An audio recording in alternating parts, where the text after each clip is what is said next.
তোমার একদিন বিয়ে অবশেষে আমার স্বপ্নটা পুরো হবে। সবসময় খালি স্বপ্ন দেখে এসো, কোনদিন ফুল দিয়ে প্রপোজ করছো? এখন ফুল কইব?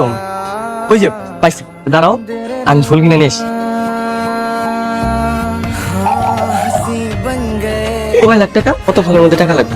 টাকার ব্যবস্থা করলে আমরা বসবো। ঠিক আছে, আপনি থাকেন, আমি দেখি কিছু একটা করতে পারি কিনা। অবস্থা দেখতে সর্বনাশ হয়ে গেছে, তো অ্যাক্সিডেন্ট করছে। আমি তো তোর 30-40 হাজার টাকা দিতে পারবো। আমি বলা ঠিক হবে কিনা ঠিক জানি না।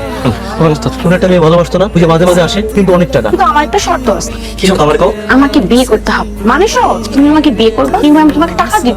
এটা কোনোদিনও সম্ভব। ঠিক আছে, আমি জোগাড় করতে পারি না, আমি থাকতে মরতে দেবো না। 7 তারিখের মধ্যে অপারেশন না করলে বাঁচানো যাবে না। আমি আধা ঘন্টার মধ্যে সব টাকা বন্ধ করতেছি। তুমি যদি তোমার বিশ্বাসই করতেছো, তোমার পরিচিত কাউরে দিয়ে টাকাটা হসপিটালে পাঠিয়ে দাও। তুমি বিয়ের জন্য তৈরি হও, টাকা হসপিটালে পাঠিয়ে দিও। মিলন কই? মিলন ভাই মৌসুমী আপারে বিয়ে করছে, 4 লাখ টাকা আমার দিয়ে পাবে। তুমি এর আগে যত তাড়াতাড়ি কাজে বসে যায় কাজটা